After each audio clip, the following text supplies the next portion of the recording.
tardes, señoras y señores. Bienvenidos a la primera jornada regional de cooperación interclústers, bajo el título What to Do, Innovación en el hábitat.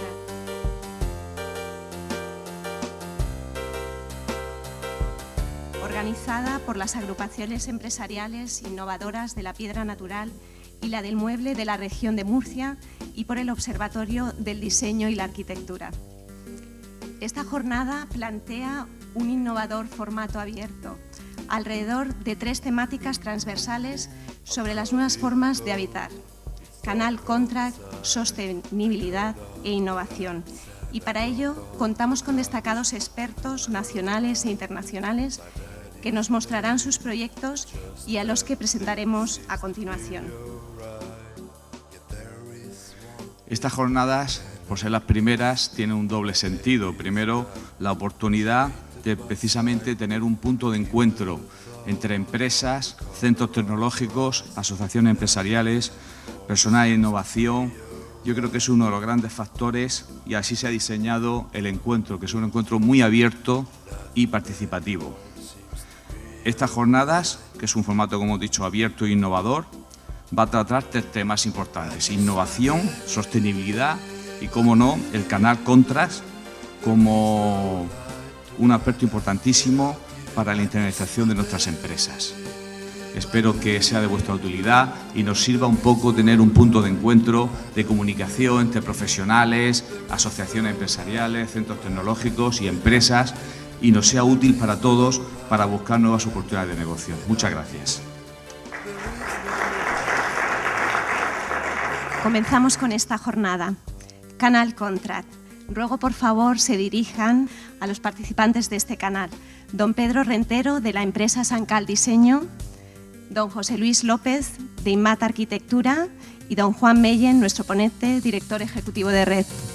Don Juan Meyen, Managing Director en Red, Asociación de Empresas de Diseño Español, consultor en marketing y estrategia internacional, con 15 años de experiencia en el desarrollo e implementación de planes de promoción internacional, comunicación y marketing. Experiencia directa en el sector industrial de bienes de consumo, especialmente en empresas del hábitat de diseño contemporáneo y arquitectura.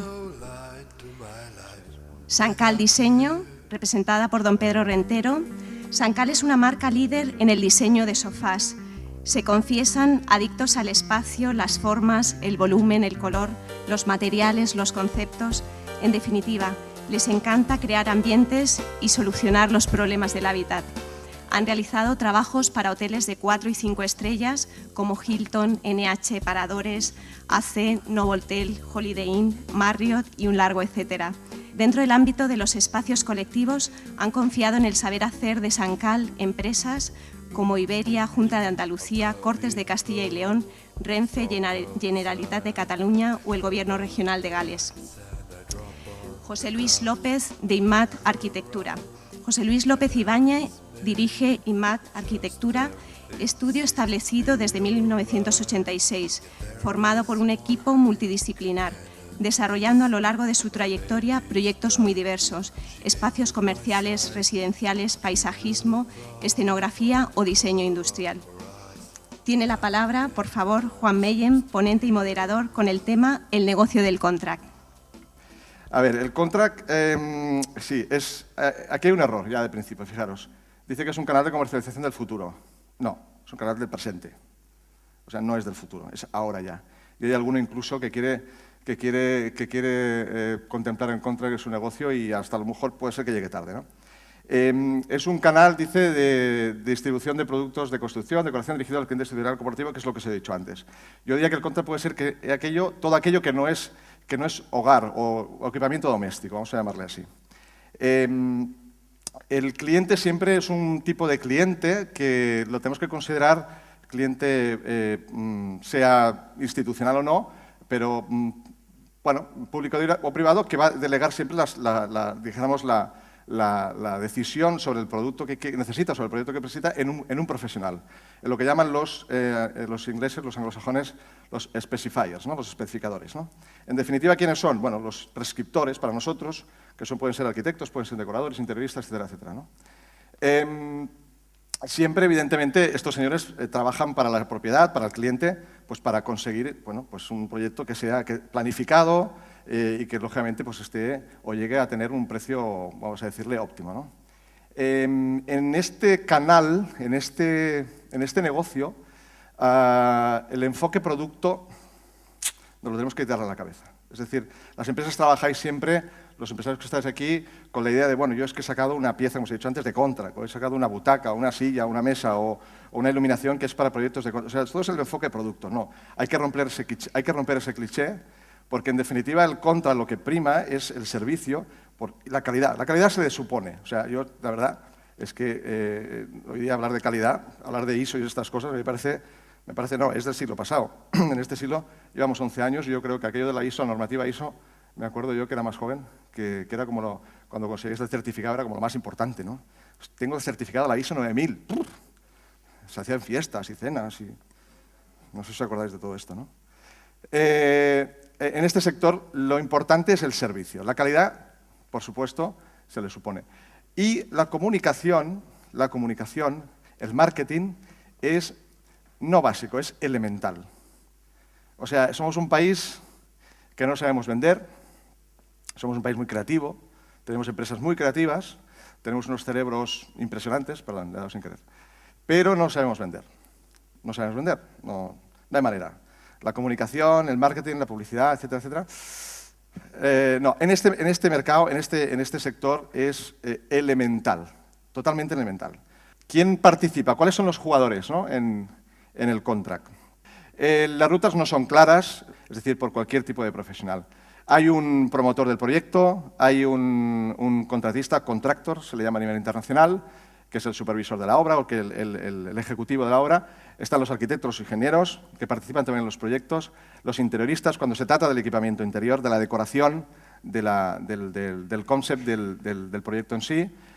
Hay un señor que se le llama, aquí encargado de instalaciones, un facility manager, que en muchas ocasiones, y depende del proyecto, intervienen y tienen cierto poder de decisión y tienen cierta mano. En proyectos, sobre todo institucionales, hay un señor que es el de los números, el del manguito, que es el que además ajusta los precios y tal, que es el departamento de compras. Eso es que, bueno, he tenido alguna experiencia con alguna caja de ahorros aquí en España, que, bueno, el director de compras es el que, bueno, es el que no solamente decide, sino el que sabe de telas. Pero, bueno, son casos puntuales. Y después están los suministradores, que pueden ser agentes distribuidores de productos, incluso algunos de ellos socios o partners vuestros, ¿no? Como os he dicho antes, las rutas no son claras, pero es el modelo internacional. O sea, es el mapa, la hoja de ruta que siguen los proyectos, ¿no? Hay un arquitecto, un interiorista, que es el que hace el master plan, que es el que realiza el proyecto del concepto del diseño. Bueno, este señor es el que, de alguna manera, en base a ese diseño conceptual o ese master plan, presupuesta la instalación, con la ayuda, evidentemente, de la propiedad.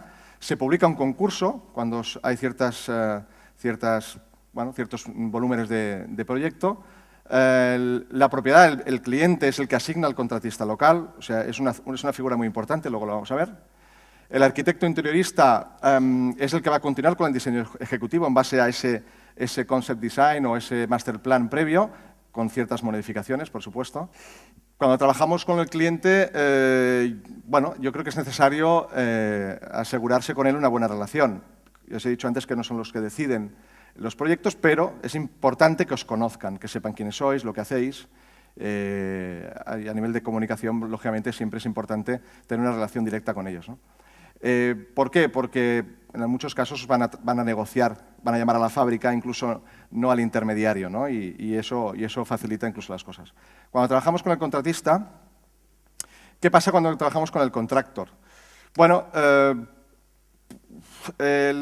yo os aconsejo, y es uno de los primeros consejos que os doy, esta figura del contratista profesional es, yo diría, la más importante. Cuando existe esta figura en el proyecto, esta figura es la que realmente va a tomar ciertas decisiones, ¿no? Porque es el que trabaja, el que está contratado por la propiedad y es la figura que al final va a tomar ciertas decisiones a la hora del producto. Asesorado, no asesorado, en muchos casos por el arquitecto, por el interiorista que ellos han contratado, ¿no? Por tanto, hay que estar preparados, dice aquí, para revisar los precios tanto antes como después de ser adjudicados y Bueno, es verdad, yo digo que no es importante el precio, pero es un factor de decisión de compra al final. Claro, ¿por qué? Pues porque si nos piden 10 butacas, pues no es lo mismo si os piden 400. Al final os vais a sentar a una mesa y decir, muy bien, nos interesa tu producto, nos gusta, cumple con los requisitos, pero oye, venga, te voy a comprar 3.000. ¿Qué precio me vas a dar, ¿no? ¿Qué descuento me vas a dar? Bueno, el contratista aquí lo dice, ¿no? Siempre lo va a querer para mañana. Los plazos son flexibles, todo lo que tú quieras, pero en el día que te han estado mareando 3 meses hasta que al final habéis cerrado, habéis acordado el precio, pues ahora ya lo quiero para aquí 15 días, ¿no? Y tú, evidentemente, no has hecho acopio ni de materiales, ni de previsiones de stock, ni de nada. Por tanto, ahí vienen los problemas, ¿no? Es importante que en ese momento firméis lo que llaman ellos la memorándum o la letter of intent o carta de intenciones, en traducido, porque ahí es donde tiene que estar fijado todas las condiciones del convenio, todas las condiciones del contrato. Lo firméis con la propiedad, lo firméis con el contratista, lo firméis con el arquitecto, da igual. Esto es importantísimo. A nivel internacional, el papel pesa. Aquí no, en este país. Lo que ponen los papeles no sirve para nada, una pena. Factores de tendencia. Os doy claves. Rockwell es una de las empresas de prescripción internacional más importantes y la nombro no solamente porque los conozco, sino porque además tienen oficina en Madrid. Su sede está en Nueva York, tienen oficina en Dubái y tienen oficina en Madrid. Son, para que los conozcáis un poquito mejor, son los que hicieron el Hotel Venetian de Las Vegas. ¿Alguno lo ha visto? ¿Hotel Venetian? ¿Sí? Bueno, este en Venecia y en Las Vegas, que además te vas con tus góndolas y todo y te das un paseíto. Bueno, es un parque temático aquello. Bueno, estos señores son los que hicieron ese proyecto y yo me quedo con el dato de ellos, ¿no? Ellos consideran hoy 3 factores de tendencia que os pueden aportar valor. Las empresas. Y estoy seguro que los tenéis, porque la industria de este país tiene un origen artesanal. Hacéis sillas, hacéis mesas, hacéis lámparas, hacéis diferentes productos, pero al final o sois tapiceros, o sois lampareros, o sois ebanistas, o carpinteros, o metalistas. Tenéis una procedencia, tenéis un concepto artesanal, ¿no? Primero sois un oficio y después sois un beneficio. Por tanto, eso es muy importante. Aquí os hablo de los 3 factores que ellos, además, los americanos en esto ya sabéis que son muy marketineros, lo tienen clarísimo, ¿no? Y estas son las cosas que no os van a preguntar y que las van a ver. O sea, os van a ver el ADN. En las primeras entrevistas van a ver perfectamente. Vosotros vais a ir a vender con un catálogo, estoy seguro, y una tarifa ahí al lado. Y lo primero que vais a presentar es el catálogo, y hacemos esto, y hacemos esto, y hacemos esto. Y a ellos eso no les interesa. No les interesa eso. De verdad, no saquéis nunca el catálogo la primera reunión. Hablad de vosotros, de a qué os dedicáis, de dónde venís, profesionalmente hablando, hablar de ellos quieren buscaros siempre el fondo, saber, o sea, no que le enseñéis la taller de Serrín, ¿no? Que también, que ya vendrá, pero que les habléis del origen vuestro, ¿no? Ese enfoque artesanal es importantísimo y no sé por qué los españoles lo escondemos. Preferimos decir que hacemos mole de diseño que realmente somos una tapicería de puta madre. Porque hay unos señores allí con bata en el taller, ¿verdad? ¿Sí? Que cosen y son los mejores artesanos de este país. Porque si hay algo que no pueden ellos hacer, es eso, precisamente. Tenemos los mejores carpinteros, los mejores ebanistas, los mejores tapiceros, los mejores lampareros, que entienden de porcentaje y de watts y de no sé cuántas cosas más, como nadie. Y eso lo escondemos, no sé por qué. Vamos con el catálogo. Un catálogo que está lleno de fotos, que no dice nada, que siempre ponemos es el hotel, no sé qué, no sé cuánto. Explícale cómo has llegado ahí. ¿Por qué has hecho ese proyecto? ¿Por qué has conseguido firmar un contrato para la Ritz-Carlton en Singapur? ¿Por qué? Seguro que ha sido por algo. Y no ha sido por ese catálogo. Y siempre he hablado de la tarifa, porque ahora como me va a preguntar el precio, y ya lleváis el 40% de descuento. ¿Y qué margen llevo? Un 10, porque puedo llegar hasta el 50 si me pide 3.000. Error, equivocado. Ahí fallan todos los proyectos. La primera entrevista cae en el 70% de los proyectos. Imaginaros. Bueno, sigo. Procedencia. Imaginaros a alguien que tenga una silla, que fabrique sillas, que industrialice sillas, da igual que las clone o no las clone, pero ahí hay algo, ¿no? O sea, una silla con historia. Si a los americanos esto les encanta. Cuando digo los americanos, Lo digo porque es el concepto anglosajón, cuidado, en los proyectos todos utilizan el modelo anglosajón. Entonces, les gusta que les expliquen esto. Esta silla es una silla de Enea, hecha de Enea, que en los años 50 las abuelitas en la calle la sacaban a tomar el fresco por la noche. Y enseñarle la foto de la abuelita en la silla, porque eso a los arquitectos, a los interioristas, les interesa. Y explicarles después cómo se desarrolla eso. ¿Qué va a pasar? ¿Qué pasa ahí cuando ya tienes la madera y el Enea? ¿Cómo lo haces? Explícale el proceso. ¿Cómo aparece? No, es que viene un diseñador que se llama no sé quién, y ya está. Parece que con eso ya tenemos el tema vendido. Porque si la silla es de no sé quién, no. Ese señor hace lo mismo para un italiano, para un belga, para un holandés, para un sueco, y contigo hace otra.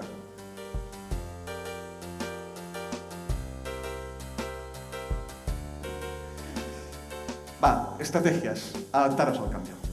¿Qué os voy a decir hoy ya? ¿El que no se ha adaptado al cambio ya? Yo creo que el cambio se lo ha adaptado él. Sostenibilidad. De esto creo que hay alguno después de los ponentes que os va a hablar de ello. Pensad en verde. Ya. No busquéis la ISO 14001. No va por ahí. No va por ahí. Si la tenéis, bueno, ayuda porque el día que os pidan los certificados os los tenéis que entregar. Pero pensad en verde, ya. Pensad en verde. Pensad, Thinking Green, Eco-Efficiency Commitment, compromiso de ecoeficiencia. Es decir, no solamente pensad en verde y hacer productos y generar productos, sino que además trasladarlo eso como filosofía de empresa. Esto es estrategia, aquí os hablo de estrategias. Optimismo, actitud positiva. No os juntéis con los tristes, no os juntéis con los pesimistas.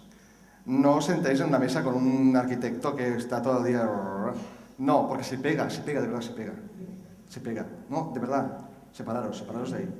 Pero bueno, esto en la vida misma, sobre todo en el contract interviene mucho las relaciones personales, bueno, como todos los negocios, pero especialmente, porque como es una relación a largo plazo, no solamente el año que vais a estar con ellos hablando del proyecto, sino porque después querréis hacer más proyectos, ¿no? Y además eso lo querréis comunicar, la experiencia que habéis tenido con este señor, queréis transmitirla a otro arquitecto en otro país.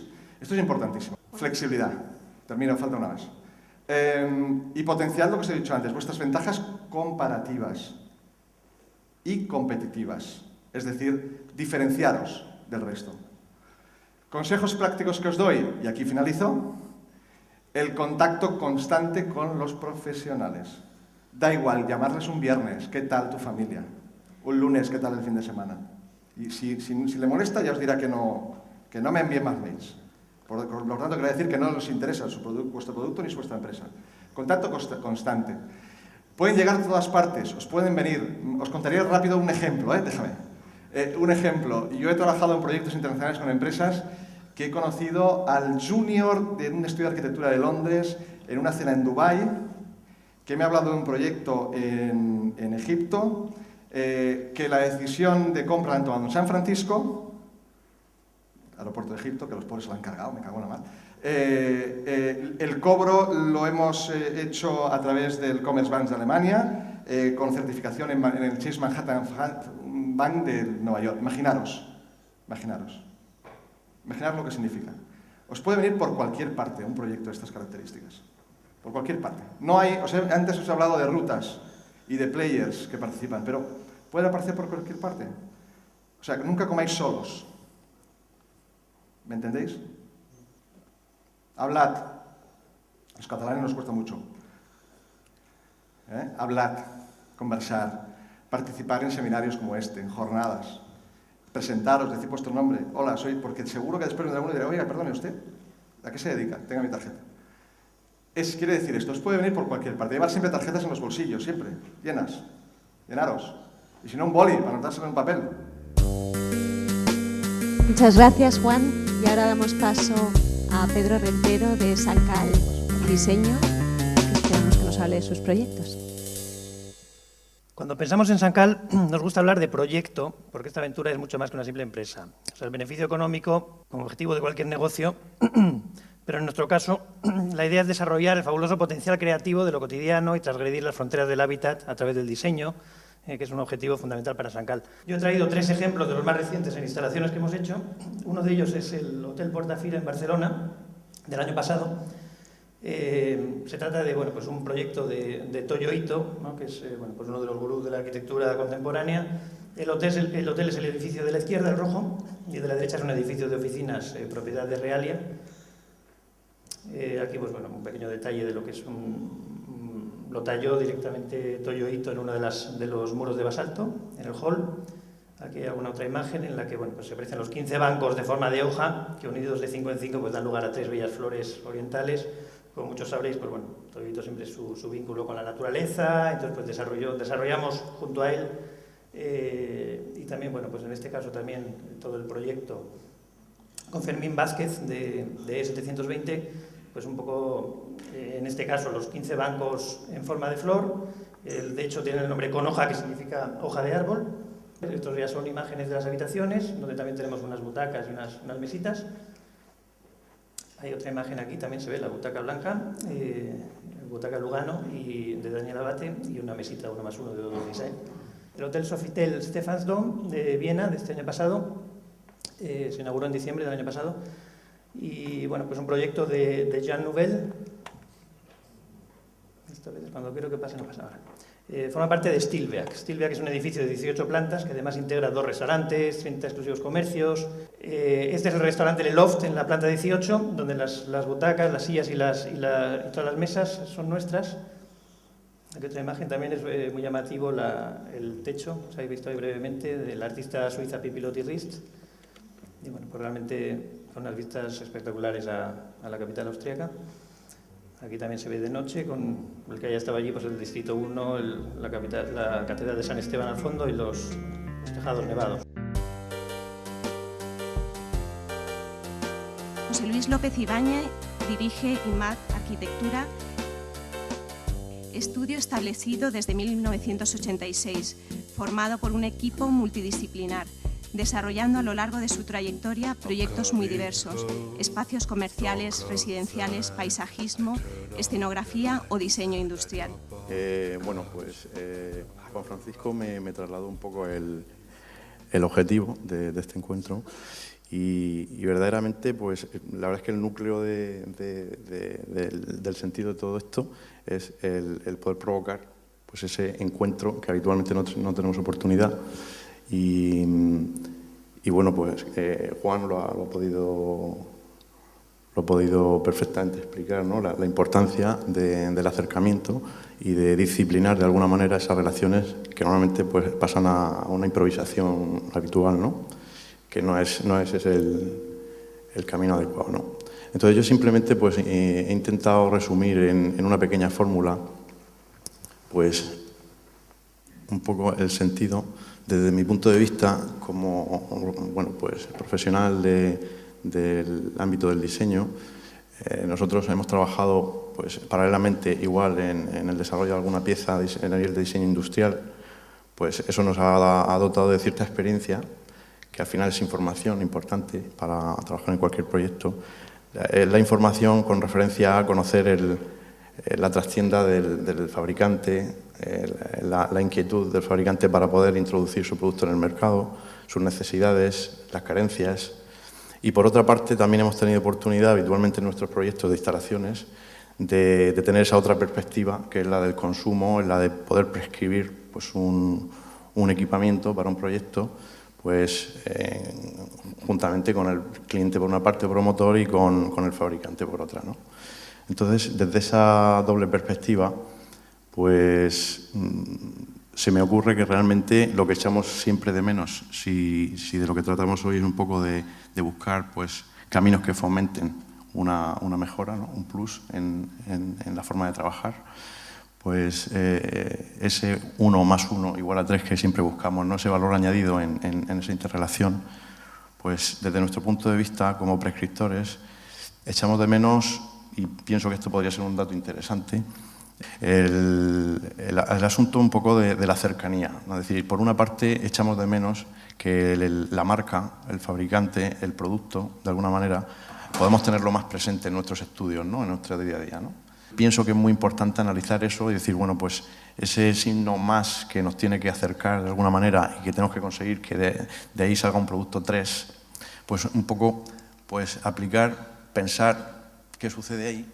Y la conclusión es muy sencilla, ¿no? Es decir, pues la relación entre los agentes que tenemos que conseguir ese valor añadido, pues tenemos que consolidarlo en algo que se pueda materializar, no una relación que acabe en una improvisación o que acabe en una intención y de alguna manera se diluya, sino darle forma y consolidarlo como un agente más. Entonces, pienso que sería interesante ese punto de vista, que bueno, pues lo que está sucediendo hoy aquí ya es un paso en esa dirección, es decir, materializar en algo tangible esa relación que tiene que existir, que no se debe quedar en unas intenciones más o menos habituales. Debería ser un mecanismo habitual, un mecanismo consolidado entre los distintos agentes, pues para que realmente la propuesta de venta, tanto desde el punto de vista del proyecto como desde el punto de vista del producto, pues sea mucho más fuerte.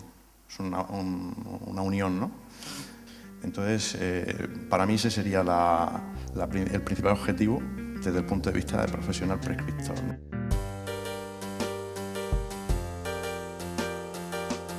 Yo le quiero hacer la primera pregunta a Juan porque realmente me ha parecido muy interesante tu ponencia. Yo soy de marketing, tengo que decirlo. Por eso te ha pasado interesante, ¿no? Efectivamente. Vamos a ver. A mí me parece fundamental que en las empresas haya una orientación al marketing frente a una orientación al producto, ¿no? Creo que en el sector, sobre todo mobiliario, el mundo del diseño, en el caso español estamos muy enfocados al desarrollo de producto. ¿Qué ocurre con la comunicación? ¿Realmente estás percibiendo que eso está cambiando, que se trabaja en comunicación, que hay departamentos de marketing dentro de estas empresas y no solo por la propia comunicación de productos, sino las estrategias de mercado? Es decir, no vamos a fabricar esto, sino el mercado nos está demandando ¿qué? Bueno, claro, es que estás haciendo la pregunta del $1.000.000. No siento si me tiráis tomates. No. Fatal. Las empresas lo hacen muy mal. Muy mal. A nivel de comunicación somos nefastos. Lo siento, exagero, pero es así. Lo he dicho antes al principio, tenemos la mayor de las creatividades. Yo siempre comento que los italianos, el último diseñador así genio, artista, diseñador que recuerde es Leonardo da Vinci, ¿no? Y nosotros en el siglo XX teníamos a Picasso, teníamos a Miró, teníamos a grandes artistas contemporáneos, ¿no? O sea que como creatividad no nos puede ganar nadie aquí en Europa, ¿no? Y en cambio no nos sabemos vender, ¿no? A nivel corporativo es el gran problema de las empresas.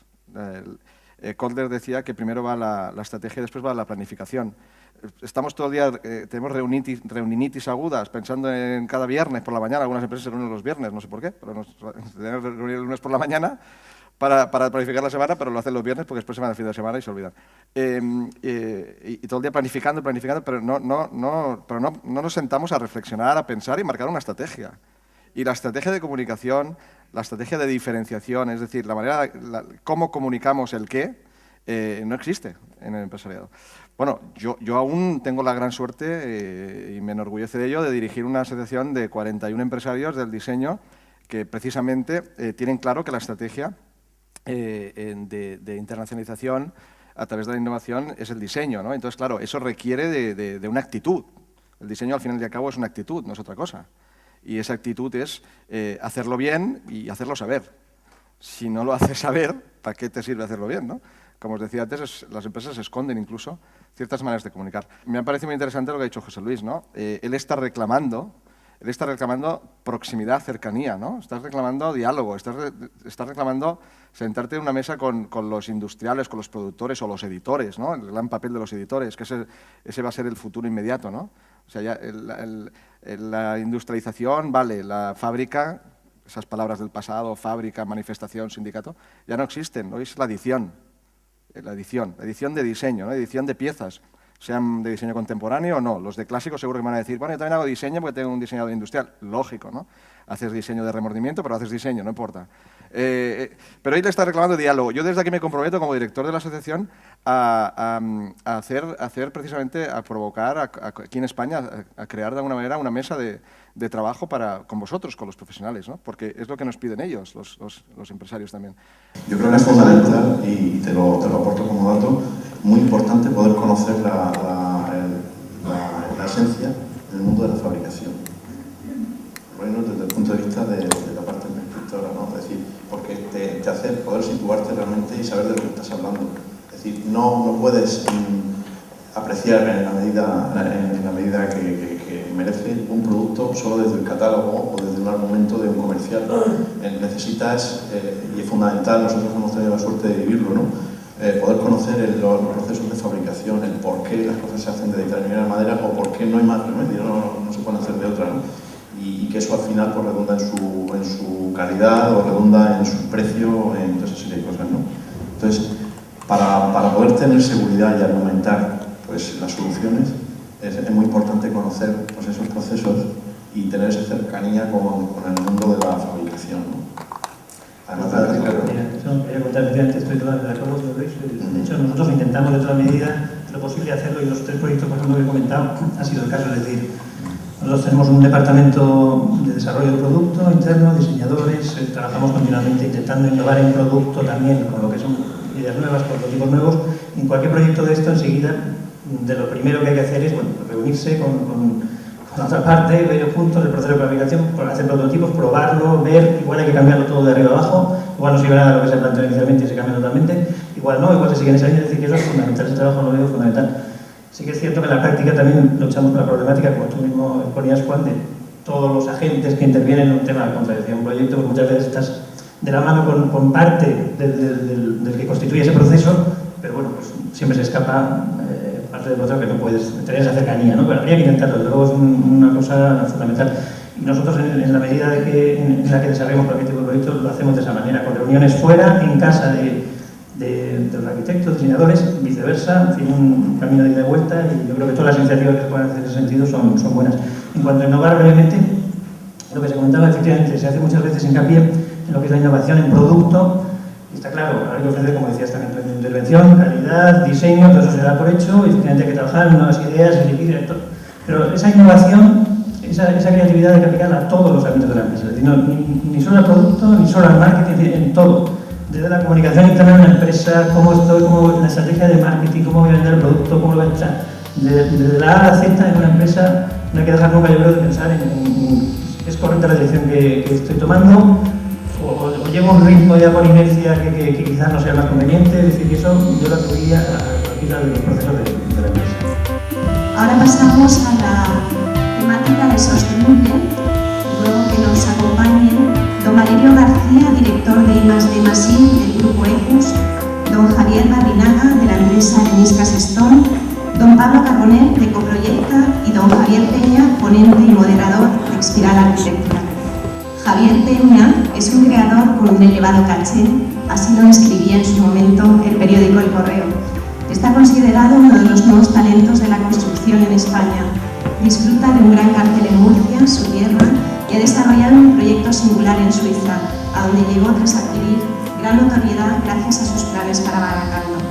Su idea de construir una innovadora plaza en diferentes alturas y una torre en forma de grúa ha roto moldes. Arquitecto por la ESAM en 1992, desde 2001 es profesor asociado de proyectos en la Escuela de Arquitectura de Alicante. En 1997 funda Expiral Arquitectura.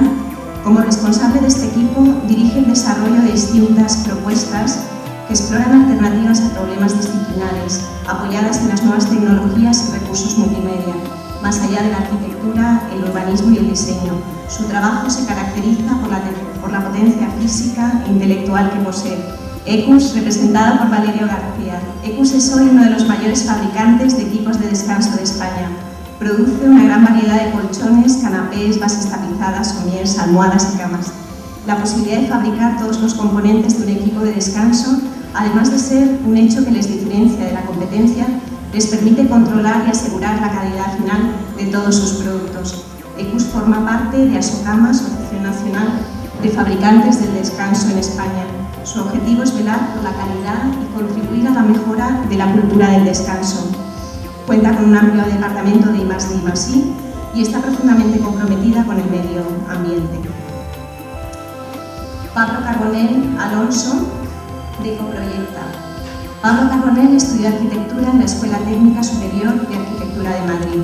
En 2006 forma la sociedad Ecoproyecta con el ingeniero Enrique Ocharlo para afrontar proyectos en torno a la construcción sostenible, la recuperación medioambiental y las energías renovables. A finales de 2010 la sociedad se disuelve y Ecoproyecta pasa a ser una red colaborativa de profesionales dirigida por Pablo Carbonell. A lo largo de su carrera ha recibido varios premios que certifican principalmente su apuesta por la sostenibilidad. Javier Barinaga, Areniscas Stone, arquitecto técnico que creó la empresa Areniscas Stone en 1999.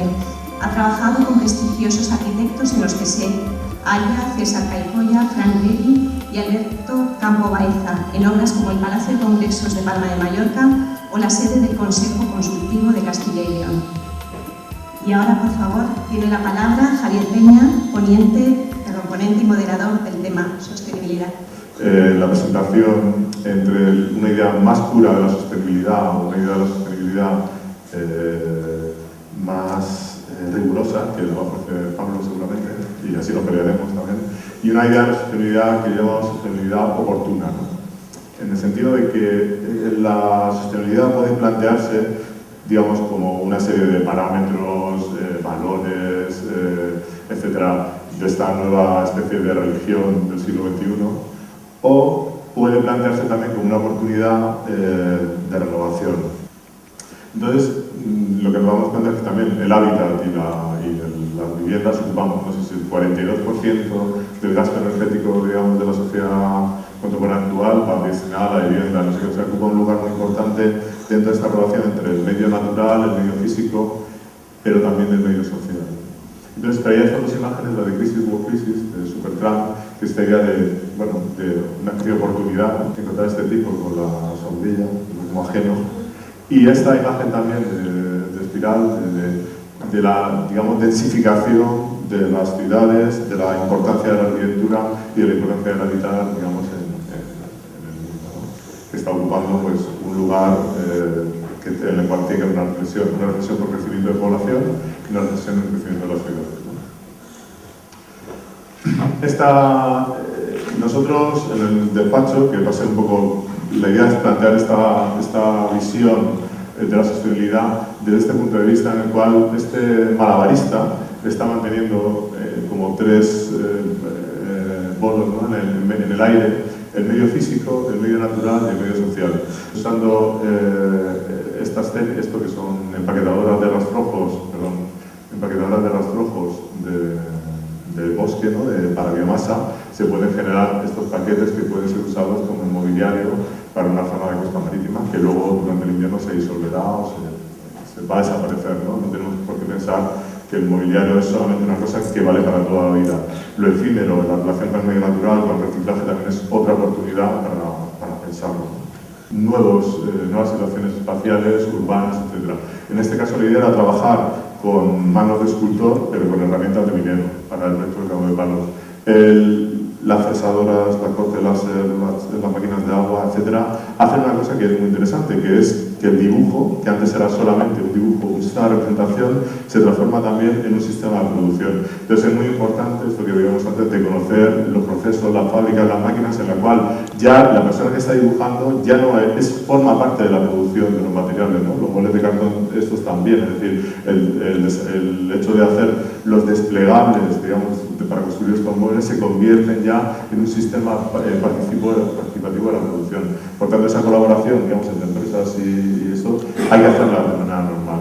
Nosotros en el despacho se hace siempre así, es decir, vamos a las fábricas, colaboramos con las fábricas y trabajamos, adaptamos nuestros recursos para que esos productos se puedan producir. En este caso eran estos bancos, que son también luminarias, que están hechos con chorro de agua y que a partir de unos 3D, ¿no? Que es una manera de construir, digamos, esta nueva imagen de la actualidad. Hay otro tema también que es, hay mucha gente que se mete con el Mediatic. No sé si conoces el Mediatic, que es el edificio este de Barcelona, ¿no?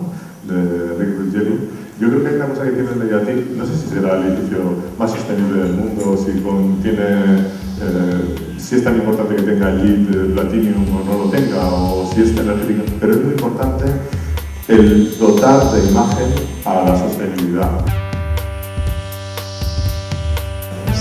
paso a Ecus, representada por Valerio García. Bueno, Ecus es una empresa que siempre se ha preocupado por el tema de la ecología, ¿no? Juan decía antes que las palabras llegan y se van, o sea, que cambian de moda, ¿no? Entonces ahora está sostenibilidad, pero vemos que siempre se ha preocupado por la sostenibilidad, ¿no? En concreto, este negocio genera mucho residuo y además consume mucha energía, ¿no? Entonces, de hecho, de nacimiento, pues siempre está preocupado cómo ahorrar tanta energía y cómo ahorrar tanto residuo, ¿no? Entonces, hemos puesto muchas cosas en marcha, entre ellos ha sido la 14.000, ¿no? Sí que es verdad que es una norma que ya está, pues, como decía Juan, pasada de moda, creo que la 9001 no es que esté pasada de moda, pero sí que te la exigen algunas instituciones, pero nosotros la enfocamos como que es el resultado de trabajar sobre el diseño, trabajar sobre la energía que se consume en hacer los productos y trabajar sobre los residuos que se generan luego en el proceso de fabricación. Inclusive estamos ahora llegando más y estamos viendo qué hacer una vez que el usuario pues intenta desechar las cosas, ¿no? Estas son las certificaciones. Para nosotros lo importante era reducir un impacto negativo en el medio ambiente y por tanto pues lo convertimos en una ventaja competitiva que luego pues intentamos transmitir a todos nuestros clientes, ¿no? Y bueno, como he dicho antes, pues nos califica para acceder a ciertas licitaciones que últimamente las están pidiendo. En cuestiones del diseño es muy importante para nosotros. Tenemos en cuenta siempre pues, el fin de la vida útil del producto, qué materiales vamos a emplear, el sistema de producción, incluso el sistema de transporte y, bueno, pues, lógicamente el uso, ¿no? El uso y el fin de la vida útil del producto están un poco ligados entre sí. A la hora de diseñar nosotros los productos tenemos en cuenta fundamentalmente el uso, porque nos dedicamos al descanso y estamos preocupados al descanso, ¿no? Y sobre todo, gracias a que trabajamos o mejor dicho, para el uso de las personas, nos está obligando a trabajar con materiales cada vez más naturales, cada vez más ecoeficientes, exigir más certificaciones a nuestros proveedores de que no llevan productos que puedan ser nocivos para la salud, tanto a corto como a largo plazo. Y esto nos ayuda también en el tema de la producción, porque lo que estamos haciendo es integrar ciertos procesos, externalizarlos todo lo que podemos y intentando por tanto generar menos consumo de energía y menos residuos y luego hacer unos transportes que son cada vez más compactos, ¿no? Mientras que la tendencia que se lleva ahora es que todo es muy personalizado, nosotros en cuestiones de transporte pues somos más globales, intentamos transportar cuanto más mejor y luego hacer distribuciones más puntuales a través de Internet.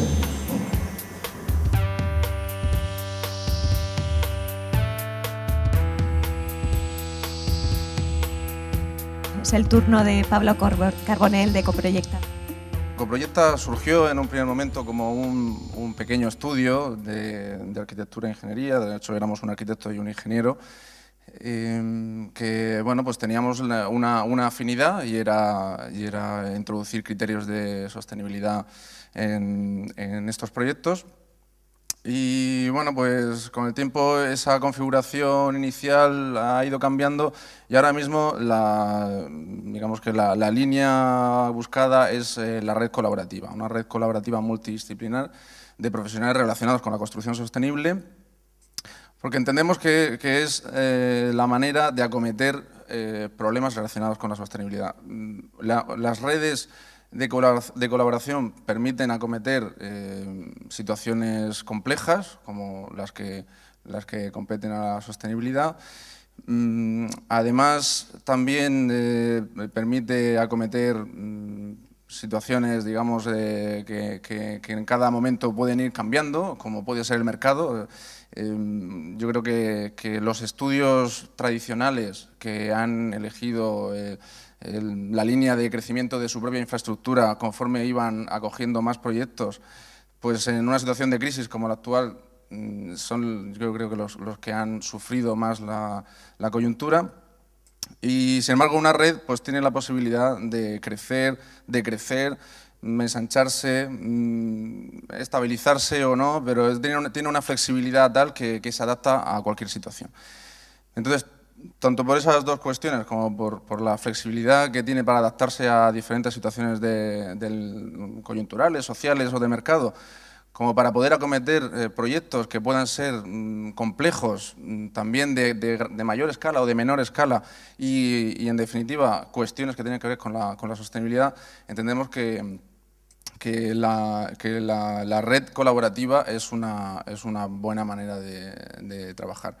Por poner ejemplos concretos, esta instalación que veis ahí en cubierta, que es una instalación fotovoltaica, parte de la instalación se colocó aquí, cubriendo este patio interior, parte encima de la cubierta y parte en un aparcamiento exterior. Esa instalación, aparte de estar pensada para generar 100 kilovatios, que bueno, pues suplía parte del consumo del edificio, hay que tener en cuenta que esto es un edificio de oficinas más una nave donde están las propias máquinas de la imprenta, bueno, no llega a dar respuesta, como hablabas antes, no da respuesta en este caso a todas las demandas energéticas, pero sí en concreto del edificio de oficinas, pues bueno, pues suplía bastante de los consumos. Pero aparte del diseño en sí, que se puede hacer de una manera más o menos inmediata, aquí pensamos que esa instalación podía servir para más cosas. Si se piensa que esa instalación pueda filtrar parte de la luz que reciben estos despachos, pues estamos solucionando parte de ese problema de exceso de radiación solar y de incomodidad a la hora de trabajar. Pero además esas pérgolas están pensadas para recoger el agua de lluvia que luego pasa por esas columnas y se acumula en un depósito enterrado. Ese depósito sirve para regar el jardín que tenemos ahí dentro del patio. Además, recogíamos el agua de condensación del aire acondicionado. Con ese agua lo que hacemos es limpiar las células fotovoltaicas, porque aquí en Murcia requieren de un mantenimiento grande porque hay mucho polvo. Y bueno, pues el propio edificio generaba el agua que ayudaba a limpiar las células fotovoltaicas y por tanto aumentar su rendimiento energético. Es decir, que hay una sinergia tanto de ida y vuelta, la instalación ayudaba al edificio, el edificio ayudaba a la instalación. Además, esa instalación generaba un microclima dentro de ese patio que los propios trabajadores y operarios dentro del edificio pues, se ven beneficiados, y hay ciertas estrategias de bioclimatismo donde nos apoyábamos de esa calidad de aire dentro del patio para introducirlo. Hay unas especias aromáticas, tenemos menta, tenemos, bueno, pues todo eso ayudaba a crear un mejor ambiente, ¿no? Y ahora, por favor, tiene la palabra Javier Barinaga, arquitecto técnico que creó la empresa Areniscas Stone en 1999. Ha trabajado con prestigiosos arquitectos en los que se halla César Caicoya, Frank Gehry y Alberto Campo Baeza, en obras como el Palacio de Congresos de Palma de Mallorca o la sede del Consejo Consultivo de Castilla y León. Creo que tenemos que tener en cuenta bien 3 puntos importantes en el término sostenibilidad, que es el término medioambiental, sin olvidar el término social para el cual está enfocado, y no debemos olvidar que parece que es pecado hablar del término económico. Las empresas privadas creo que estamos todos a lo mismo, a ganar dinero. Nosotros somos una empresa que nos dedicamos a la extracción de roca natural, como pueden ser cualquier empresa de piedra natural. Tenemos la fase de extracción, la fase de transformación y la fase de instalación. Todo ello lo tenemos apoyado por un departamento de I+D+I, el cual, igual que ha hablado el fabricante de los colchones, gran parte de nuestro I+D+I está enfocado a la minimización de residuos. Tenemos grandes proyectos de generación de nuevos materiales, de nuevos usos de técnicas, siempre gran parte de ellos enfocados a la sostenibilidad, ¿no? Tenemos que entender la sostenibilidad de la extracción como recurso, que nosotros simplemente somos unos menos transformadores de un elemento natural que nosotros no, igual que la energía, la piedra ni se crea ni se destruye, solo se transforma. Sabemos que en el caso de las areniscas pues son rocas que se han generado a lo largo de 120 millones de años, se han generado geológicamente. Nosotros en 180 días le estamos dando un proceso de extracción, transformación e instalación, pero esa piedra no desaparece, esa piedra entra en una puesta en servicio y continúa un ciclo evolutivo de una vida que después hablaremos de cuál es la reciclabilidad y la continuidad de ese material, ¿no? O sea, ese material simplemente está cambiando de forma para dar un servicio a la sociedad. Del mismo modo que en la extracción, debemos de analizar todos los aspectos ambientales que afectan, como todos lo que hemos estado hablando, que son los recursos naturales que necesitamos consumir, que son el agua, el consumo energético, los residuos contaminantes que podemos generar, gestionamos los subproductos, los residuos inertes que proceden de lo que es la propia transformación, y todo ello lo analizado lo vamos tratando. En nuestro caso, la gestión del agua de refrigeración, evidentemente lo tenemos absolutamente todo medido, entonces con un consumo real al año de 4.340 metros cúbicos al año, nosotros tenemos un grado de reciclaje con nuestros sistemas de reciclaje del 97,1%, y el resto, el 2,9% de agua que necesitamos para la refrigeración, la estamos recuperando de los 5.000 metros cuadrados de cubiertas que tenemos, más todos los patios de almacenaje, están todos ellos canalizados a unos aljibes enormes, que son los que reponen el agua de refrigeración. Esto hace que nosotros en nuestra instalación no tengamos necesidad de una cometida de agua, porque reciclamos el 100% del agua. El otro gran recurso que consumimos es el recurso de energía eléctrica. Con nuestro sistema de ISO 14000 nos obligamos desde el primer día a generar tanta energía renovable como energía que consumamos a la red. Nos parece importante desde fabricantes de materiales de construcción el fomentar la construcción sostenible y por ello para que utilicen materiales sostenibles. No creo que haya construcción sostenible si no está compuesta por materiales sostenibles a su vez. Importante el transformar los residuos en recursos desde una fase de investigación y desarrollo. Nosotros tenemos un departamento de I+D que está enfocado a lo que veis ahí, a generar nuevas líneas de investigación para la diversificación sectorial y a realizar minimización de residuos. Esto es una patente nuestra, una arenisca polimérica que proviene del desarrollo de una minimización de residuos. Es un 90% de material natural, de piedra natural, y luego tiene un 10% de componentes artificiales que está enfocada a la minimización de residuos. Con todo ello, creo que es importante dar ejemplos. Nosotros somos los primeros que construimos edificios pues lo más sostenibles posibles. Es importante formar a las personas, porque si todas las personas que estamos en las fases de fabricación y de construcción y de prescripción debemos estar concienciados de ello, debemos divulgar toda esta mentalidad a todo el mundo para que en su conjunto seamos sostenibles para creo que es tener futuro, vamos.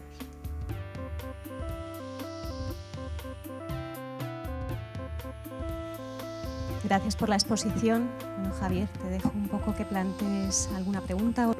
Yo quería, precisamente, mi exposición era sacar un poco de contexto, no sé si se ha notado, precisamente la explicación, ¿no? Yo creo que las dos empresas han planteado, digamos, como un rigor en el trabajo, en el reconocimiento de una normativa, en el trabajo, una manera de trabajar, y precisamente mi planteamiento era como por otra parte, ¿no? Quizás, bueno, yo creo que lo que ha planteado Pablo tiene más que ver con esto que estamos hablando, es decir, qué oportunidades se nos ofrecen una vez superado, o sea, es decir, eso que decíamos antes, no sé, decía Juan antes, ¿no? Efectivamente, la normativa, digamos, ISO, ya es una normativa asumida, ya hay condiciones asumidas. ¿Cuáles son las condiciones no asumidas o posibles, o qué campo de deriva o de estudio? Es decir, ¿en qué nos fijamos, ¿no? Si hacemos un aparcamiento y nos fijamos en los peatones, es decir, ¿cuáles son las oportunidades que nos ofrece la sostenibilidad? Yo en ese campo me gustaría plantearlo, porque yo creo que esta discusión, digamos, sobre la energía, así como los residuos y tal, yo creo que a mí me parece agotada, ¿no? No sé. Tienes micrófonos. Estoy de acuerdo que es un capítulo que se debería de dar por hecho. Vosotros estáis en la parte más de creatividad arquitectónica o de desarrollo en la parte del diseño. Lo que pasa es que la realidad es que los fabricantes no hemos pasado ese capítulo. Estamos muy obsoletos en la parte de sostenibilidad. Y claro, los que, entre comillas, vamos un poco más avanzadillos en este campo, lo exponemos tal y como lo hemos expuesto los dos fabricantes, porque es que vemos que los sectores fabricantes estamos a años luz de la realidad que es tan cierta como que no hay certificaciones ISO 14000 en las empresas, no hay sistemas de gestión medioambiental, las empresas somos, no creo que debería incluirme, pero somos bastante poco sostenibles y bastante poco sensatas a la hora de hacernos sostenibles por nuestra parte a lo que a nosotros nos toca. A nosotros nos toca solo la parte de fabricación. Y insisto, yo he empezado diciendo que hay mucho más. Hay parte ya, pero yo creo que también los arquitectos lo somos. Es decir, que eso no creo que... O sea, somos todos poco sostenibles. También en los términos de lo que se plantea ahora mismo la sostenibilidad es como hay un debate, ¿no? Ya lo hemos visto, ¿no? Entre, digamos, por ejemplo, yo qué sé, arquitectos y empresas. Pues ya ha habido como dos maneras totalmente distintas de plantearlo. Es decir, que no está claro cuál es el objetivo. Y en ese sentido de a río revuelto, ganancia de pescadores, es lo que quería plantear, o qué os parecería a vosotros, cómo aparece esa oportunidad, ¿no? Sí, es que yo lo que quería comentar era vosotros como creadores, digamos que estáis planteando siempre cosas, muchas veces son cosas conceptuales y otras veces son cosas que solo se hace eso y se acabó. Tanto él como nosotros tenemos que fabricar y tenemos que vivir de una serie de productos que se repiten, que se repiten, que se repiten. Entonces, por ende, somos grandes consumidores de energía y por ende, entonces, a la hora de fabricar, potenciamos lo que es el producto a costa de los derroches, por decirlo de alguna manera suave, de energía o de materiales o de generación de residuos, o no teniendo en cuenta, por ejemplo, la vida útil del producto. Entonces, yo me planteaba, o siempre me he planteado, por ejemplo, cuando un arquitecto, pues en el caso de que comentaba Rentero de Jan Novel, pues vamos a elegir esta butaca. ¿Qué la elige? ¿Solo por el concepto de butaca? ¿O la elige porque luego la va a aplicar y va a tener una vida útil de desarrollo en ese edificio público? Entonces, al final vamos a generar un residuo. El día que se quite esa butaca, por ejemplo, el día que se quite nuestro colchón o nuestra cama, o el día que se quite la placa porque se ha quedado fea, se ha deteriorado, eso no se plantea desde un principio. Entonces, esa es la poca relación que veo yo que comentas tú que hay entre los creadores y los fabricantes. Entonces, yo exigía al principio, yo comentaba al principio, mejor dicho, de que estaba de acuerdo con el arquitecto de antes de que sí que tiene que haber una relación, pero tiene que ser una relación de, mira, a mí me gustaría hacer esto y cómo lo vamos a hacer, no una relación de, mira, he pensado esto y vamos a ver con tu sistema de fabricación cómo podemos hacerlo, y si no, no me sirve. Son los casos que nosotros hemos tenido más. Yo creo que además volvemos a plantear lo que aparecía en la temática anterior, ¿no? Es decir, tiene que haber un nexo común, no podemos convertirnos en departamentos estancos donde producción, diseño va para un lado. Es decir, me hace mucha gracia en general cuando hablamos, por ejemplo, de creatividad o de los creativos, que siempre de alguna manera lo asociamos directamente con el que diseña, con el que crea, ¿no? Es que considero que una empresa, el concepto de creatividad o el creativo afecta a cualquiera de los trabajadores o de los profesionales que están dentro. Es decir, no podemos orientar fabricante a producto y, por otro lado, concepción, idea, tal. Es algo que tiene que ir intrínsecamente unido, ¿no? Vamos con la temática de innovación. Luego que nos acompañen don Francisco Juan de Frajumar, don Ramón Sánchez de Areniscas Rosal, don Ignacio Abadía y don José López de Carton Lab y don César Caicoya, arquitecto y director de IDON, ponente y moderador de esta temática, que es la innovación a través del diseño y la arquitectura. Don César Caicoya, que es director corporativo y socio de Ingeniería IDON. Entre sus proyectos destacan el Museo Guggenheim de Bilbao y el Hotel Marqués de Riscal de Frank Gehry, y la próxima Torre Iberdrola en colaboración con el arquitecto César Pelli. Contamos también con Frajumar, representada por Francisco Juan. Fundada en 1967 por don Francisco Juan Martínez, es uno de los principales fabricantes españoles en el diseño de sofás. En sus inicios se dedicó a la fabricación de muebles tapizados sobre estructura metálica y en el año 1995, con la incorporación a la directiva de sus 3 hijos, esta toma un nuevo rumbo, ampliando la gama de modelos, comenzando con la fabricación de muebles más sofisticados. Actualmente se desarrollan actividades de investigación con una visión globalizada y se adentran en los estilos de vida emergentes, ayudando a los diseñadores a identificar nuevas necesidades y aspiraciones y poder equipararlas con el desarrollo de nuevas tecnologías. Contamos también con la presencia de Ramón Sánchez, ingeniero técnico en diseño industrial. Es socio y gerente de Areniscas Rosal. Su empresa ha participado en proyectos tan emblemáticos como la restauración de la Mezquita de Córdoba, la Torre del Oro o la Catedral de Sevilla. Y por último, Ignacio Abadía y José López de Carton Lab. Carton Lab es una iniciativa del estudio Mo Arquitectos en colaboración con la empresa Ability Diseño Gráfico para diseñar, fabricar y comercializar proyectos de mobiliario, escaparatismo, decoración, señalética, stands, montajes expositivos y escenografías.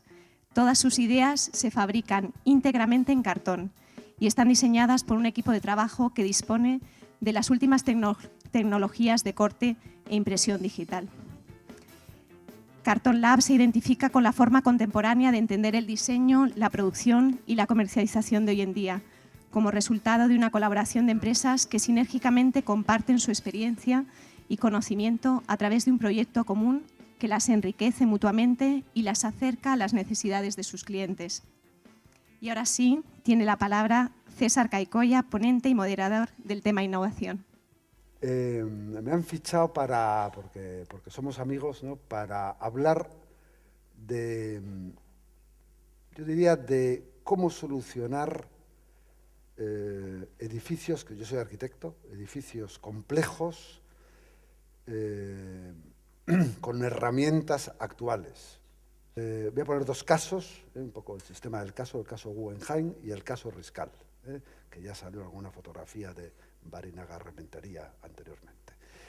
Pues, porque él hizo la piedra de allí. Pues, porque son dos casos de complejidad técnica, conceptual también, pero en este caso quería referirme a la técnica. Entonces, ¿cuándo es eso, ¿no? Casi siempre cuando algo es muy nuevo, cuando algo es tecnológicamente muy avanzado, y cuando algo no es trivial, no es elemental, ¿no? O sea que lo tecnológicamente complejo requiere pensamiento siempre, o sea que las cosas no nacen, creo yo, las cosas no nacen tecnológicamente, las cosas nacen interiormente. O sea, algo que haya que transmitir necesita tener poesía, necesita tener sentimiento, necesita tener sentido común. Que casi voy a decir la conclusión, la digo ahora, ¿no? que hemos avanzado muchísimo en la tecnología, pero hemos disminuido bastante en todo lo que es pensamiento, o sea, filosofía, metafísica, sociología, y hemos disminuido muchísimo también en mano de obra, en formación técnica, ¿no?, de mano de obra. Entonces, bueno, esto es un primer sketch de Frank Gehry, que como veréis prácticamente es el resultado final del museo. En Riscal nos pasó lo mismo. Hicimos unas 120 maquetas 120 maquetas para llegar al resultado final antes de pasar al ordenador. Cada elemento del museo, cada pieza del museo la fuimos, aquí está la estructura, fuimos metiéndola en CATIA, ¿no?, ya en software, viendo cómo funcionaba. Estos son pantallazos, ya se ve la foto, ¿no? Son pantallazos. Estamos hablando del año 93, 92, 93, 94, ¿no? Esto es la prehistoria, ¿no? Estamos hablando casi tecnológicamente es la prehistoria, no había nada, ¿no? Y aquí ya revestíamos esta galería, que es el Nemo, con chapa, veíamos el volumen, se rotaba en pantalla a ver si funcionaba, con las maquetas al lado, siempre comprobando. Después la maqueta completa en CATIA y ya maqueta final, digitalizada y hecha ya por máquina de control numérico. Por cierto, no sé si sale aquí, no sé dónde está el mando, que para digitalizarla compramos, no, se verá en otra fotografía, creo que de Riscal, un digitalizador de columna vertebral que usan los cirujanos para ver la columna y verla en el ordenador. Usaban, ahora la usan también, pero no había más. No había herramientas todavía, ¿no? Entonces, bueno, pues tuvimos que acudir a eso en aquel momento. Por dentro se hizo lo mismo, maquetas a escala muy grande, metíamos una camarita de televisión japonesa, ¿no? Por dentro, ¿no? Para ver en pantalla estas cosas, ¿no? Veíamos en pantalla cómo funcionaba el edificio, pasábamos a CATIA, veíamos la volumetría, bueno, y siempre había un equipo que dibujaba en 2D. A partir de ahí, la empresa constructora nos manda todos los planos taller, shop drawings, nosotros corregimos, todo lo que no es negro son correcciones de nosotros, que somos los arquitectos y ingenieros ejecutivos, ¿no? O sea, que cada de estos puede haber, no sé, 3.000 planos o así corregidos, ¿eh? Y ya se monta la estructura, se premontó en taller todo con robótica, o sea, se aplicó, yo creo que por primera vez en la historia de la arquitectura, de un modo masivo, el CAD/CAM, o sea, el diseño asistido por ordenador y la fabricación asistida por ordenador. Se cortó toda la estructura directamente desde el ordenador, se premontó en fábrica, ¿eh? Y se bajó a Bilbao, desde Vitoria a Bilbao, en grandes camiones, y se fue montando. El siguiente es la piedra. La piedra es piedra caliza, ámbar. Yo estoy ahora en el hotel, ¿cómo se llama? Elba, que tiene esa misma piedra, solo que está flameada, ¿no? Esta está apomazada, apomazada creo que 120, no me acuerdo muy bien, ¿no? Y la seguimos usando. Ahora estamos haciendo una pequeña obra en el museo y la seguimos usando. Está colocada el sistema tradicional, lo único que para evitar el efecto damero, bueno, pues hubo una selección en cantera bastante importante y después en obra colocamos dos paneles de clara y oscura y la íbamos distribuyendo interior, exterior y por fachadas, ¿eh? Y, bueno, una cosa que sí tengo que decir, a ver si estaba en la diapositiva anterior, no está, bueno, pero teníamos mucha piedra curva en dos direcciones, curva no reglada. Año 95 quizá, ¿no? Inauguramos 97, 95, 96, y entonces, bueno, buscando máquinas de control numérico para curvar, para cortar, ¿no? La piedra, fresarla, pues no encontramos. Encontramos gente que se dedicaba mucho a panteones. Yo no sé por qué, había gente que hacía balaustradas y esto para panteones y tal, pero claro, el grado de producción era bajísimo, ¿no? Entonces, finalmente localizamos, esto es lo que es también, yo soy asturiano, pero trabajo en el País Vasco, entonces, bueno, la ventaja del País Vasco, entre otras cosas, me alargo mucho, es que hay dos cosas, una industria muy antigua, de 150 años, y un espíritu empresarial. Entonces, ante un reto, van a por él, ¿no? O vamos a por él, ¿no? Con lo cual compramos una máquina fresadora de control numérico de acero, que trabajan con aceite, y la transformamos, bueno, la transformaron, ¿no? A piedra, ¿sabes? Quitar el aceite, que llevó casi medio año hacer esa operación, ¿no? Al final, bueno, un cacharro como muy antiguo, ¿no? Como de 7 metros por 3, ¿no? Y metíamos la cinta de CATIA de cada piedra, la máquina la cortaba, la fresábamos y salía perfecta. Ya veis que nos planteábamos cosas de construir aristas vivas, curvas, de 50 metros de altura, en el año 94. Acabamos el Guggenheim en octubre del 97 y en julio del 98 pues nos pidieron Marqués de Riscal. Otro croquis de Guéry, ya veis que os hará gracia, pero es exactamente el edificio final. Voy a empezar, esta la tendría que poner al final, al principio y al final, para que veáis que responde prácticamente a lo que hemos construido. En Marqués de Riscal aplicamos el CAD/CAM casi al 100%, porque era de tal complejidad geométrica que sin esto no hubiéramos podido. Muchas gracias a César Caicoya y ahora damos paso a Frajumar, representada por Francisco Juan Martínez. Os preguntaréis por qué Frajumar Beltá. Nos tuvimos a nivel internacional, lo que es la Jota, pues ocasiona algún tipo de problema en cuanto a pronunciación. Tuvimos que empezar a indagar y a trabajar una nueva marca. También había una agrupación de productos de mueble tapizado de hogar con un estilo de producto muy diferenciador en cuanto a diseño. Y por eso optamos, lo teníamos en mente durante muchos años, pero no pudimos lanzarlo al mercado hasta que no teníamos una red comercial preparada y cualificada para diferenciar ambas marcas. Beltá lleva con nosotros un par de años y la verdad es que muy bien, hemos diferenciado todo lo que es Frajumar del mueble de hogar con Beltá en cuanto a productos más diferenciados en cuanto a diseño, innovación, tecnología y al tema de Contra. Vamos a pasar a productos. La filosofía de la empresa también un poco pues apostar por el equipo interno y los diseñadores. También ir mirando un poco al futuro, analizar un poco las necesidades del cliente, del mercado. En el tema del Contra, como bien se ha hablado antes, el cliente, el consumidor final, el arquitecto, el jefe de compra y demás, tiene un nivel muy alto, muy cualificado, muy exigente a la hora de requerir un tipo de producto y que sea perdurable y duradero en el tiempo, y nos hemos tenido que adaptar también a sus necesidades. El producto empezamos, este fue uno de los primeros prototipos que realizamos en 1999 con un diseñador valenciano, Fernando Ascotti. Aquí no se ve, era un producto en aquellos entonces bastante innovador porque llevaba incorporado una lámpara, la cual a la hora del embalaje y el transporte se introducían los brazos que eran abatibles, con todos los respaldos abatibles.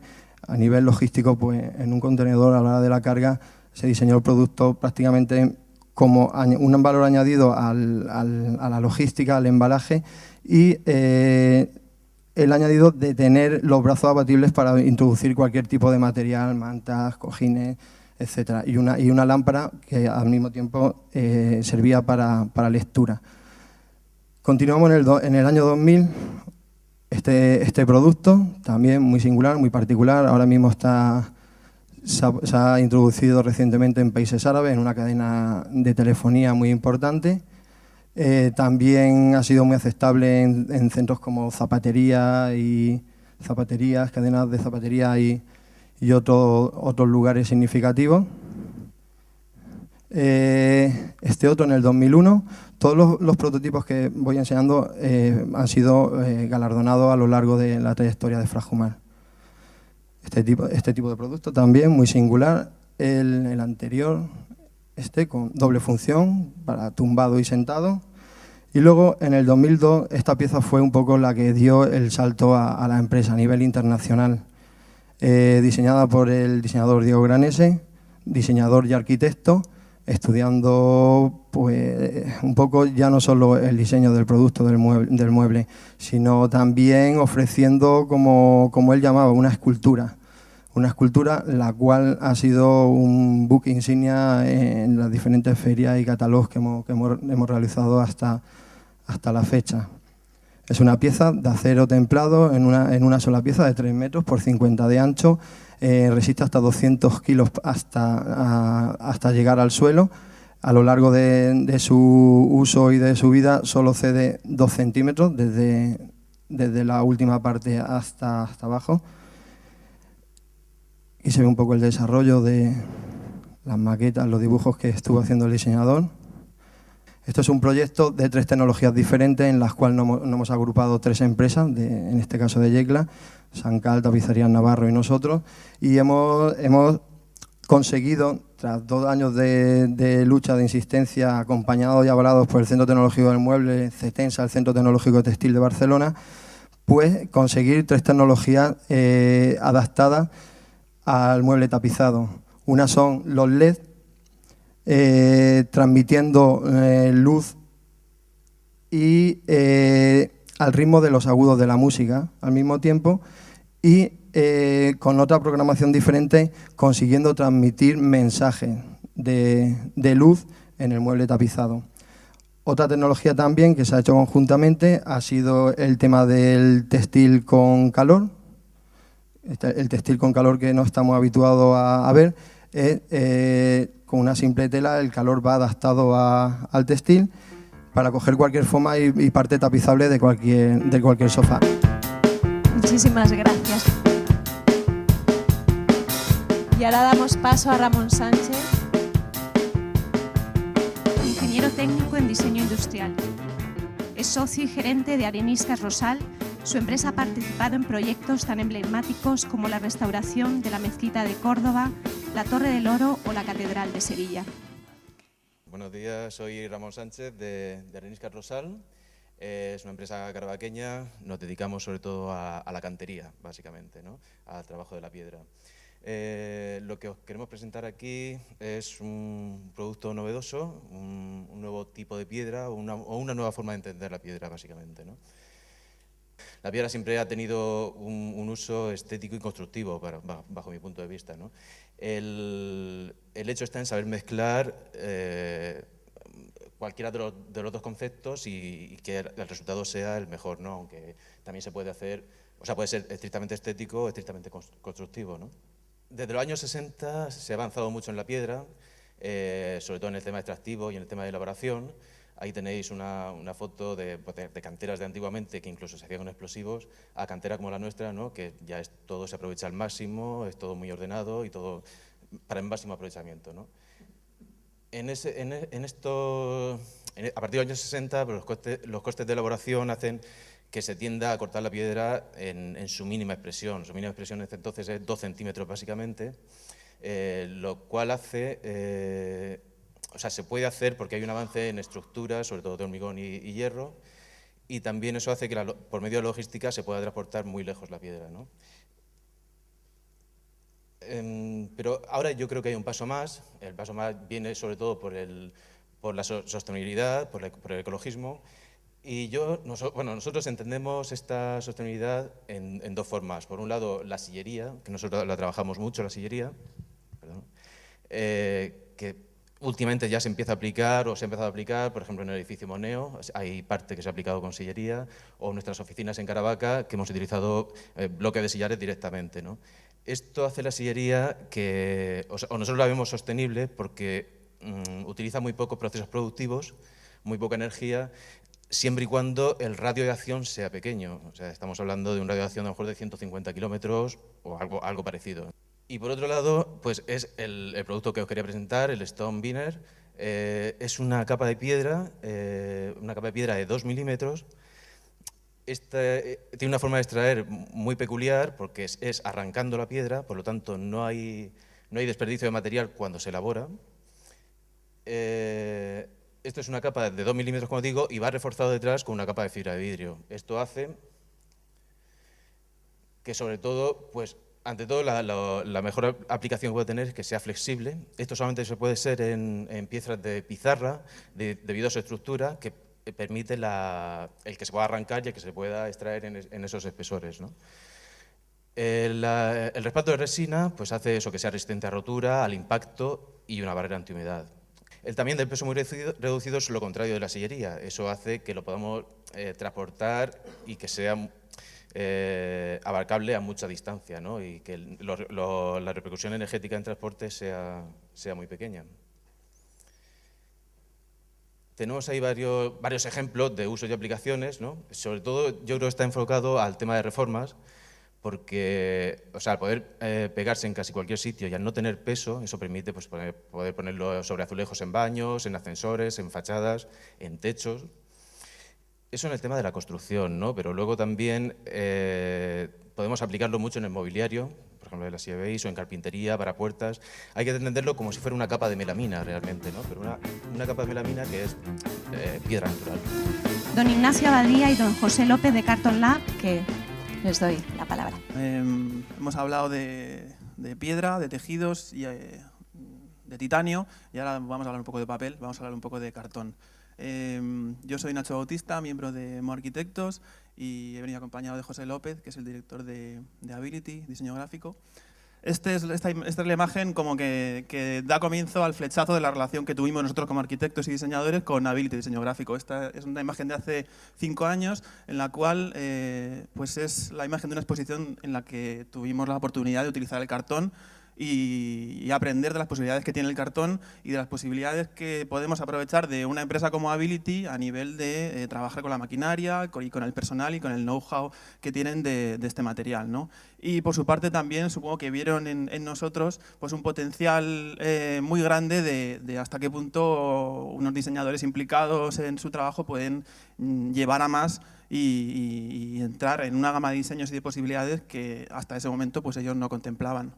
Y el compromiso nuestro y de Ability con la innovación en este sentido es comprobar el número de veces que nos equivocamos. Es decir, cada vez nos equivocamos más. Y nos equivocamos más y eso implica que estamos como yendo en el buen camino en el sentido de plantear prototipos y modelos que introducen más la innovación y que intentamos pues, llevar al máximo las posibilidades de este material, tanto ellos como fabricantes como nosotros como diseñadores. Y a raíz de ahí pues, han ido surgiendo toda una serie de encargos, como por ejemplo este recibidor, Hall, de una empresa de aquí de gestión de branding murciana de Blackbox. Este proyecto que hicimos para la propuesta de Ole City, del Observatorio de Arquitectura y Diseño, que estuvo en el Casino de Murcia expuesto durante un fin de semana. Del cartón es un material que te permite trabajar de una manera como diseñador muy contemporánea, ¿no? El tiempo que pasa en el que tú estás con el ordenador diseñando esta forma, este perfil o esto y la textura que va a tener al tiempo en el que Ability es capaz de fabricarlo, pues pueden pasar minutos, ¿no? O sea, es prácticamente inmediato, compruebas que funciona, haces un prototipo y directamente, pues eso, claro, entre que el material también tiene unos costes reducidos y que el proceso de fabricación es bastante inmediato, pues permite generar unas condiciones y un precio final de los productos muy competitivos. Ability, en primer lugar, deciros que es una empresa que su actividad principal no es esta. Su actividad principal es la fabricación de clichés fotopolímeros para la impresión de cartón ondulado. Y es esto lo que hace unos años a mí me anima, como director y fundador de la compañía, me anima a optar por nuevas tecnologías que sean complemento del cartón ondulado. Entonces decido instalar en la empresa un sistema digital, totalmente digital de impresión, un sistema totalmente digital de troquelado y bueno, otros equipos complementarios para poder trabajar el cartón y aparte de otros materiales. Esa evolución que nosotros llevamos en Ability hace que con la colaboración de Mojo Arquitectos pues se desarrolle en torno a una marca concreta que es Carton Lab, pues toda una serie de desarrollos de estos materiales que considero que son materiales que en un futuro pues se pueden incorporar a otros materiales que ya existen o pueden ser sustitutivos o complementarios de otros materiales como pueden ser el metal, muebles de madera, etcétera, etcétera. El hecho de que el empresario se eche adelante en nuevos retos, en nuevas salidas a nuevos productos y la colaboración entre empresas de la región, creo que se pueden conseguir consolidar verdaderos proyectos interesantísimos que pueden llevarnos a un éxito en un corto o medio plazo. Mi misión un poco es abrir un poco de debate, ¿no? Yo veo que todas las empresas se han vendido muy bien, todas son muy sostenibles, todas tienen productos fantásticos, pero creo que se ha llegado a la sostenibilidad por obligación, no por creatividad propia de cada empresa. La fórmula funciona, es decir, en el momento que hay un acercamiento entre parte creativa y técnica con la parte tecnológica y empresarial, pues aparece un producto que sorprende la mayoría de las veces. Pues es muy importante conocer mejor a otras empresas que más indirecta o indirectamente están trabajando en lo mismo que tú y bueno, pues que facilita realmente colaboraciones, una relación más conjunta y sin duda pues una mejora tanto en producto como en servicio y yo lo valoro positivamente realmente. Yo creo que tenemos que colaborar con arquitectos, con creadores, incluso con fabricantes de otros sectores. O sea, al final creo que es importante no solo los clústeres en cadena de valor, sino los interclústeres. ¿Qué consejos podéis darnos en decir, bueno, el hábitat ahora debe moverse en este terreno o, no sé, alguna cosa más de estrategia directamente, aparte de la cooperación, que por supuesto esta jornada va en esos términos? Aparte de apoyarnos los unos con los otros, tener mentalidad de apoyarnos y no de competir entre nosotros, es seguir investigando, innovando y sacando productos nuevos. Sea el material, sean los sistemas de fabricación, sea lo que sea. Y a partir de ese momento trabajar muy duro para que podamos no solamente hacerlo a nivel nacional como a nivel internacional. es perfectamente factible para convertirse en la marca de muchos de los proyectos que hemos visto hoy de innovación, empresas que están llenas de gente joven que está produciendo, trabajando y que necesita de alguna manera un paraguas más allá de las instituciones, más allá del esfuerzo del ICES, más allá de, digamos, de los viajes de embajada, más de etcétera, para construir, digamos, una visión, es una marca española y tiene una cierta cualidad en un sentido. Pero bueno, esperemos que con las iniciativas que están surgiendo y como casos como este, podamos provocaros y motivaros para que pasen cosas como esta y os podáis unir y sentar en una mesa, por un lado las empresas, los industriales, los productores, los editores y por otro lado los arquitectos, los interioristas, los diseñadores y todos. Ojalá lo consigamos. El hábitat más la cooperación es el que nos va a permitir dos cosas importantes. El acceso a nuevos mercados. Hemos de encontrar nuevos mercados para que nuestro producto tenga salida y, por otra parte, la internacionalización de las empresas. Creo que a lo largo de la mañana ha salido con mucha claridad estos temas. Tenemos que buscar diferentes canales. Es decir, esto lo hemos hecho utilizando canales de distribución tradicionales, pero nunca haciendo, por ejemplo, proyectos de cooperación intercluster, que yo creo que buscando ese tipo de sinergias entre diferentes subsectores o sectores industriales podemos llegar a tener muchísimos mejores resultados cara a futuro. Las industrias culturales, el diseño, la arquitectura, están asociadas a un nivel de riesgo elevado, con resultados a medio y largo plazo. Eso dificulta muchísimo las inversiones estratégicas. Deben mejorar el marco temporal de planificación y encontrar fórmulas que evidencien el valor económico fundamentalmente de sus activos inmateriales, que son muchos, como la novedad, la innovación blanda, o los derechos de propiedad intelectual. Organizamos mesas de impulso empresarial. Intentamos que las empresas se sienten, se reúnan, buscamos cuáles son sus necesidades, sus problemas e intentamos, agrupándolas, que puedan encontrar soluciones y proyectos en cooperación que les permitan abordar nuevos mercados. La cooperación empresarial es en sí mismo un elemento diferenciador, es una decisión estratégica y como estratégica que es, va a determinar la posición competitiva de las empresas en el futuro y en esta región pues tenemos que salvar todas las barreras fundamentalmente culturales en las empresas para fomentar la cooperación entre ellas, sobre todo en buscando la apertura a nuevos mercados en el ámbito de la internacionalización y espero que haya sido provechosa. Queda clausurada, por tanto, la jornada What to Do. Muchas gracias y buenos días.